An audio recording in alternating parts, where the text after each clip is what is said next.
Hello, today we're going to discuss the inverted kick.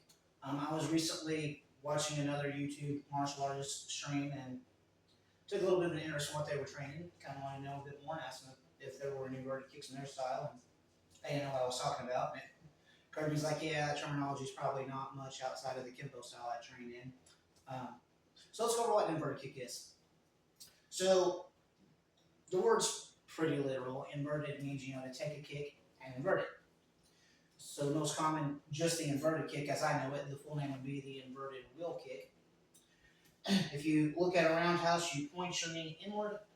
In the inverted wheel kick, you point your knee outward. So instead of coming around like this, it kind of comes from this side up to the side of the head. Or at least it can. There's actually several different inverted kicks. One would be an inverted heel stomp. Heel stomp, of course, just pick your leg up, stomp down with your heel. The inverted heel stomp being, if you step to the side, invert the kick, and kick down on the knee. In the style I was training, that was called inverted heel stomp.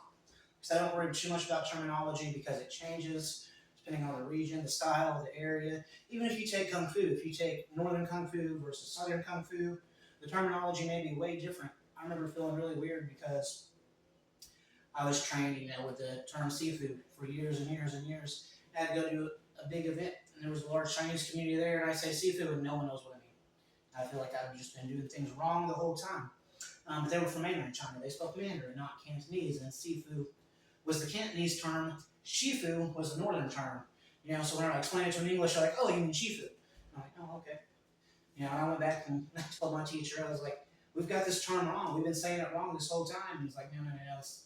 It's like the difference between speaking from someone Southern and Yankee. It's just such a different an accent that they basically became two different languages. So the word is right, but in the wrong area. Anyways, back to the inverted kick. Let's go ahead and do 10 of those on both sides just to get them in. So turn the knee outward and extend the leg just like you would in a snap kick, roundhouse kick, or anything else. Just that basic leg extension motion. 1, 2, 3, 4, 5, 6, 7, 8, 9, and 10. Practice some more on keeping my head down. Someone commented on one of my videos and pointed that out. I have a tendency to, when I'm training, to let that head come up. If you have ever done any full contact fighting, it's one of the worst things because what it does is it puts your chin up and it allows you to get hit right there. And that is sort of what they call the button. You hit on the chin, knocks you out. So usually when I fight, I'm supposed to keep this chin down into my chest and my shoulders up so they can't get hit from the side. My hands are blocking it directly. But as soon as that chin comes up above those hands, it becomes a target. All right, other side. 1, 2, 3, 4, 5, 6, 7, 8, 9, and 10.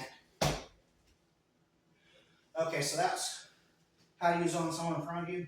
I particularly love it off of a front jab.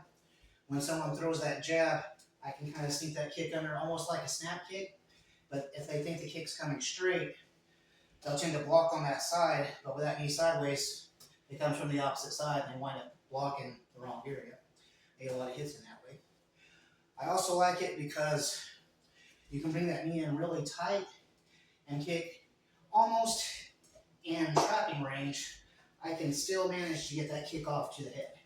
Now, even if I'm here boxing range is not supposed to be kicking range. If you're able to box, generally you don't throw a lot of kicks because you're too close. Kicks, we generally use them one of two ways.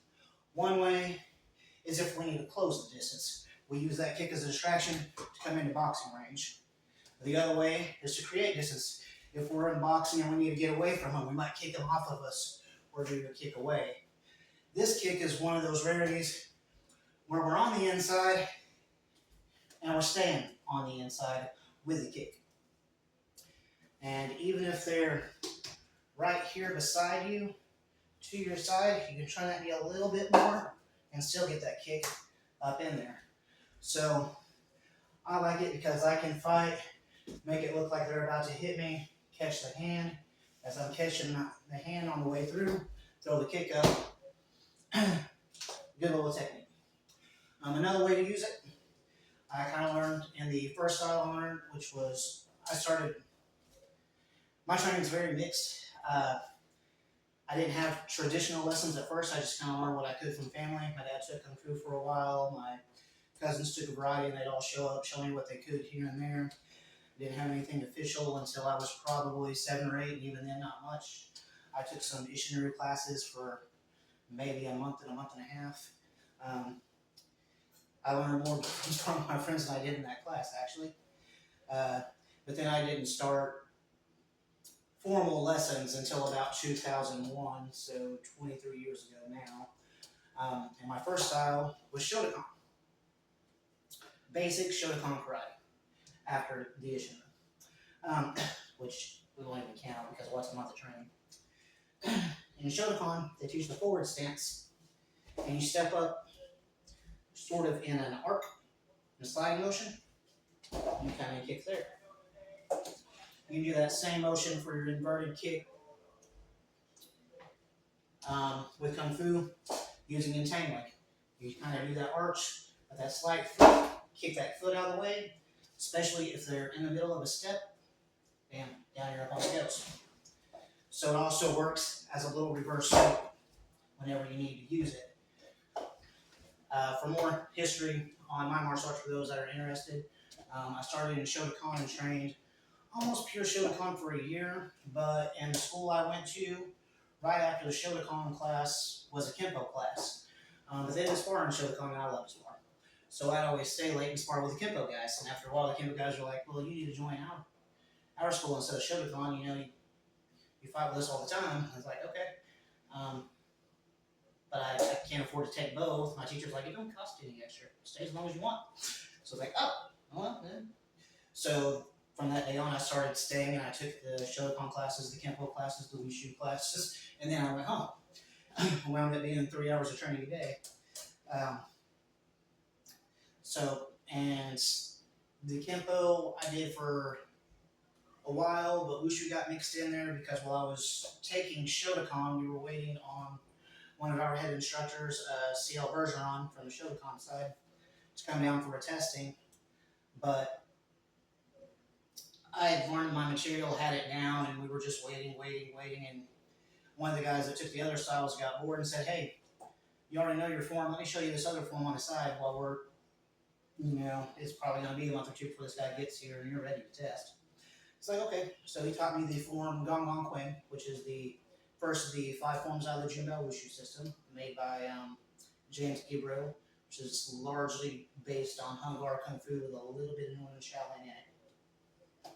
So that was my base, and then we got into the more rough fighting, the Wushu Sanshao, which was mostly sparring, full contact sparring, with a lot of gear on. We wore the mask with the cages, thick gloves, usually the kenpo gloves with the open hands. And that was, they throw something at you and you've got 5 seconds to end the fight. They may go in at first, they do it in levels, or we did at the time. I haven't seen it trained that way in a long time. And if I open another school, I'd probably bring it back. But what we would do, because in kenpo, you learn self-defense.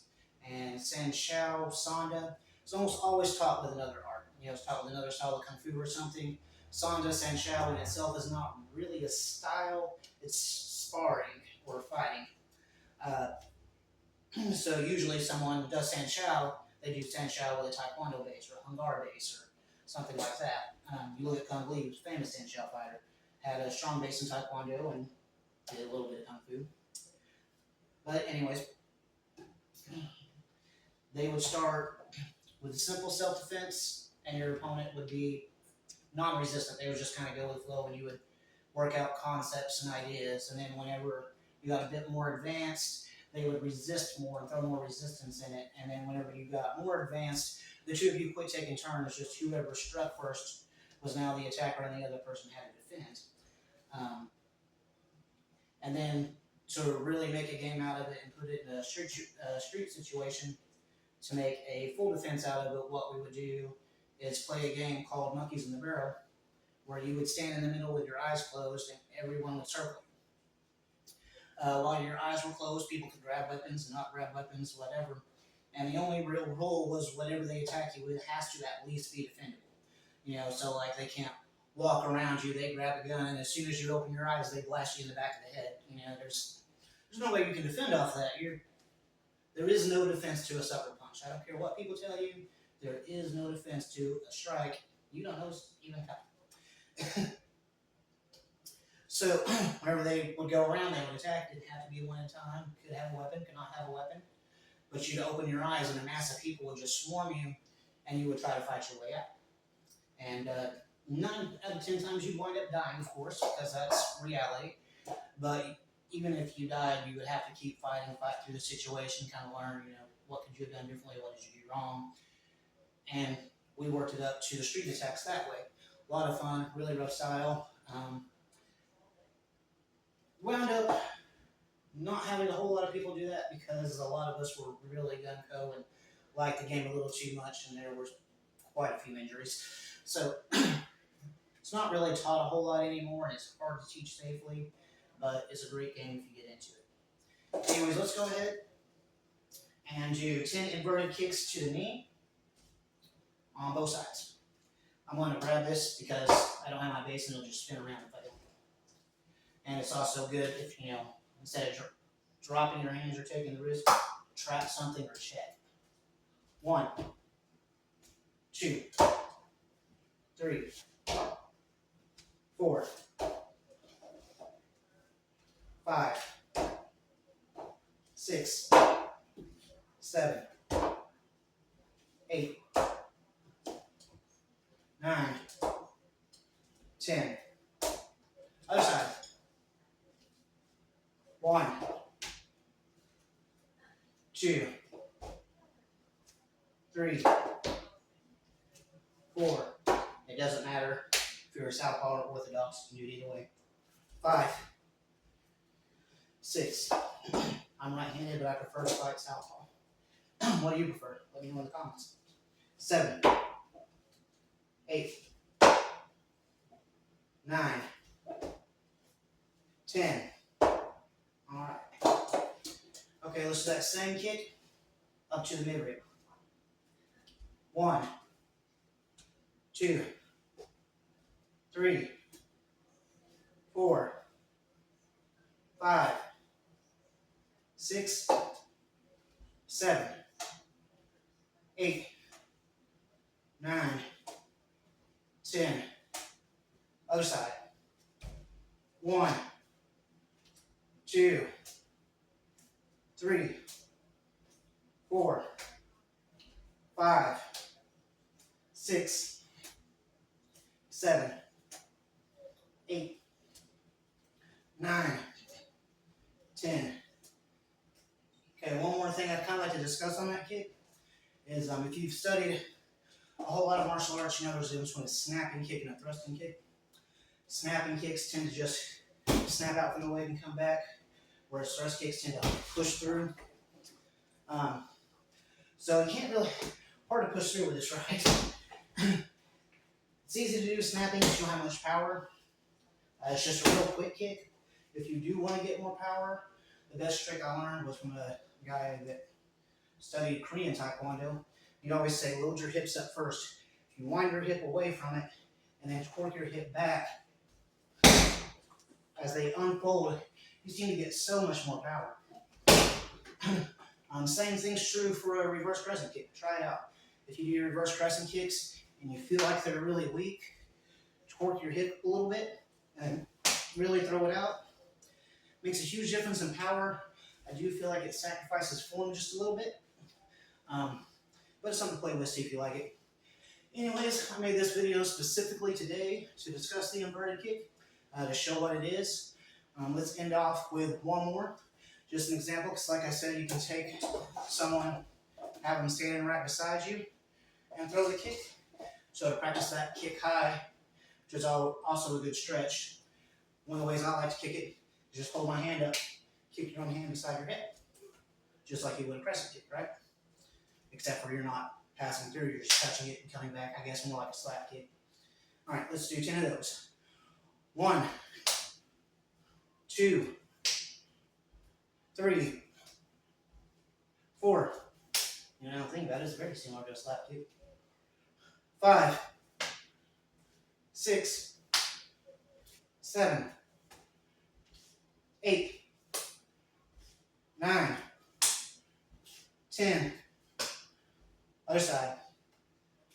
1, 2, 3, 4, 5, 6, 7, 8, 9, 10. Okay, that's all we're going to demonstrate today. Real simple kick, real easy if you haven't ever used it. Try it in your next sparring round, see if you can sink some in. Try it with your friends. I used to love it, doing it too. My older brother had reach up, grab my shoulder, and be like, hey, you know, it really sucks when your friend's beside you and they just reach up and kick you in the face. And I'd pull my foot about an inch away from his face and he'd hate it. But that's a little small lesson for today. Hopefully you enjoyed this. Thinking about doing a series soon. 30 days to the splits seems to be a common goal for a lot of people to be able to reach that. I can't do the splits currently. I've been able to do them most of my life, thanks to my older brother being mean to me and his friends grabbing me and just wishboning me one day, and after that I could just do the splits. It wasn't a pretty way to learn it. It wasn't a great way to learn it, but it worked.